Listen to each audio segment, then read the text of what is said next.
Hello YouTubers and welcome to Novice Talks with me, your host Novice Govius.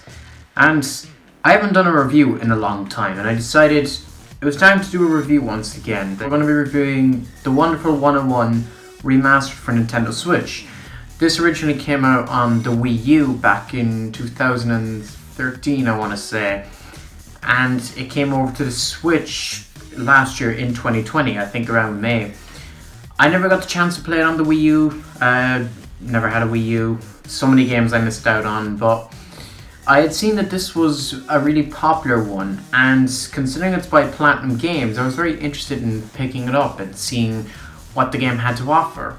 After all, I absolutely loved Bayonetta and Astral Chain, and this game's concept of having 100 heroes all at once just seemed really wild and whack, and I was curious to see what it was all about, so I picked it up, and need to say I was surprised with the game. Mostly because the first thing that was obvious to me when I booted up the game was the camera angles and the controls were bizarre, to put it mildly. Hack and slash games, pretty much all the ones I've played, and they've all been Platinum games, they're all kind of like third person behind the character kind of games. But the wonderful 101 for some reason chose this top down kind of view, and immediately it was very jarring, and coupled with the weird control systems, playing the game at first was a challenge. I really struggled with the early missions because I could not get used to it. It almost felt like it was designed to work against you, if that makes sense. As a hack and slash game, obviously the point of these games is usually to build up combos as you attack enemies, and you're meant to dodge enemies and stuff, whereas the Wonderful 101 took a completely different approach, and for some reason combos aren't a thing this game relies on, and dodging is kind of frowned upon by this game. You have a gouge meter that fills up during attacks that you can use for kind of special type attacks, and dodging depletes this gouge by a bit, so dodging really isn't a viable option a lot of the times in combat, which led to me getting like 4 game overs in like every single mission, literally. So it was pretty frustrating at times, to say the least, and the controls don't make a lot of sense, if I'm being completely honest. This was a Wii U game, so it was designed with the Wii U gamepad in mind, and maybe it was better on the Wii U, but you can tell this game struggled on the Switch because the HUD would occasionally get filled up with this mini screen. You could remove it by pressing the minus button, but this was always a hindrance because certain sequences demanded you have this screen available to look at. And because this isn't the Wii U and you can't have 2 screens at once, it was very awkward to play because sometimes you would have this really small screen in the middle of the main screen and you'd be trying to look back and forth, and it would not work, and it was very frustrating to try and figure out because you'd be squinting right up against the screen trying to see this small little box in the corner. And I don't think it worked on Switch because of that. On the Wii U, as I said, it probably works a hell of a lot better, but as Switch you can tell it's not meant for this console. It really isn't. Couple that on top of the fact that this main game's gimmick is the fact of controlling a bunch of different people all at once. You have to use the right joystick to draw patterns which will form your basic attacks. This would have been done with a stylus on the Wii U, but for the Switch it's related to the right joystick, and again, very cumbersome because you can't get everything specific, and you'll oftentimes end up doing it wrong, and in time-based sequences you'll screw up and get killed because you can't do it correctly on time, and it just led to an overall not very enjoyable experience in that regard. However, the game isn't all bad. Despite the controls and despite the weird camera angles, and never being able to figure out what's going on. There is some merit to this game. The action sequences, obviously. It's a platinum game, so the action sequences are absolutely stellar, as they always are. Jaw-dropping sequences where you're going up against absolutely massive bosses, and the scale of the fight is just something else. Those kind of sequences really stand out, just like they did in Bayonetta, because the game really cleverly uses the stage and its environments to its advantage in these type of fights, and oftentimes the fight itself isn't really a fight as much as it is a giant puzzle trying to jump around and figure things out. And I really like that. Those sequences were a lot of fun, especially in the final boss. The final boss sequence in those 4 phases was really creative and really fun, and I think that was the best part of the whole game. The whole final sequence was just absolutely jaw-dropping, really. And it's a shame in a way that the most fun sequence is right at the end of the game, because if the whole game was as fun as that, I think my experience would have been a lot better. But unfortunately it wasn't, and those fun moments were limited and few between. On top of that, the fights themselves overall aren't that great, most of them. It's a lot of repeated enemies, and since you can't do combos and stuff, the fighting gets very repetitive, and you have to take down it.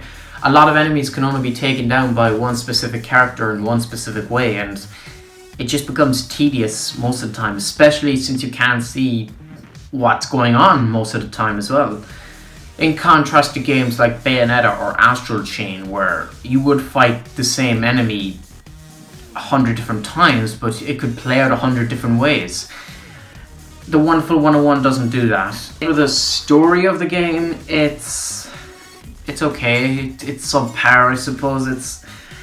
It's nothing special. It's not standout like, I know I keep using Bayonetta as an example, but that's the main thing that comes to mind when thinking of Platinum. It's alright. I like the idea of the whole superhero aesthetic.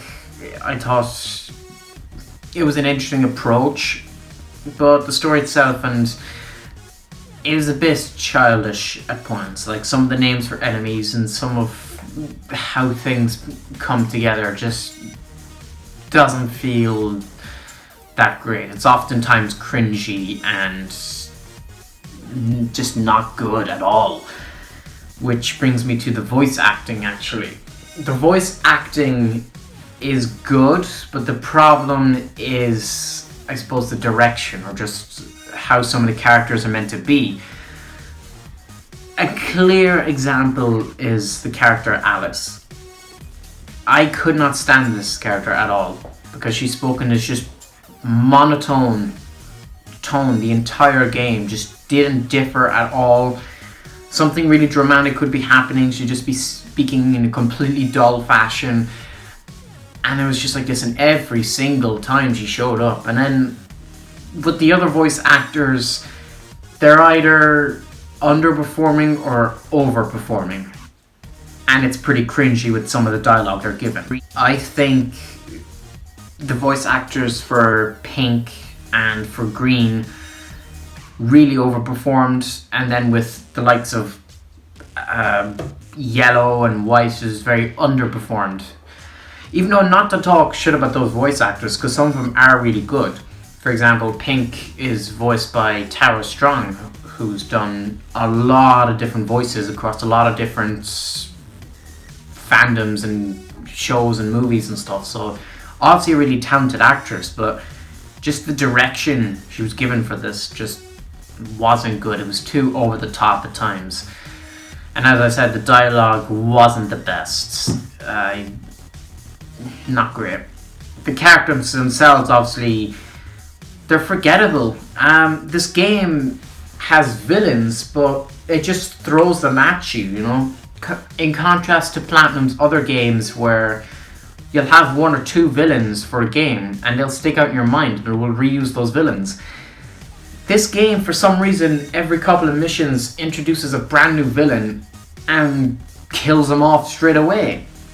The only ones that had any impact or that lasted long enough, I suppose, were Vorkin and Jurginga, I guess. Not even Vision lasted that long. I don't even remember what happened to her. I think she died. I don't even remember. That's how bad some of the sequences were. Like, okay, some of the water sequences, the volcano sequences, a lot of these were just clunky and poorly designed. I had heard, I don't know how true it is, that this game was rushed. Maybe that's true. I can definitely see a case for that being made. But even still, even if it wasn't rushed, I don't think a lot of these problems would have been fixed, because it's a flaw with the game design itself, right down to the core. Trying to control all these different characters all at once forced them to put this third-person view, which forced them to make the controls all weird, and it's down to the concept. It really is. This didn't work out, and I'm surprised, because Platinum makes fantastic games, but this isn't one of them. This was a frustrating experience. However, as I said, I did have a bit of fun with it, especially right at the end of the game, which was unfortunate, as I said. So it wasn't all bad, but it's not a game I desire to complete or go back and revisit or anything like that. I'm probably not going to play this game for a long time again, or at least not until I get some urge or something to do it, because it's just too wonky to control. That being said, if you're a Platinum Games enthusiast, if this is something you missed out on and you're curious and you have a Switch, I would recommend looking at walkthroughs and gameplays of stuff first, because I didn't really look at a lot of stuff. I'd seen very, very brief snippets on like YouTube clips and stuff, only during when a certain YouTuber would talk about it, but never actual full gameplay sections, so I never really understood much of how the gameplay worked. And I guess that was a problem going into it, that if I looked into it, maybe I would have had lower expectations. But just keep that in mind if you're interested in this. Definitely take a close look at how the gameplay works before buying it, and if you're interested, by all means, go for it then. But yeah, those are just my thoughts on the wonderful 101 Remastered. Let me know your thoughts down in the comment section below. Have you played this? Have you played the original? What differences are there between the two? Do you like this game? Do you think it's good? Do you hate this game? I want to hear everything you have to say down in the comment section below. And yeah, with that all said, thank you all for watching, and please subscribe. Novus Corves out.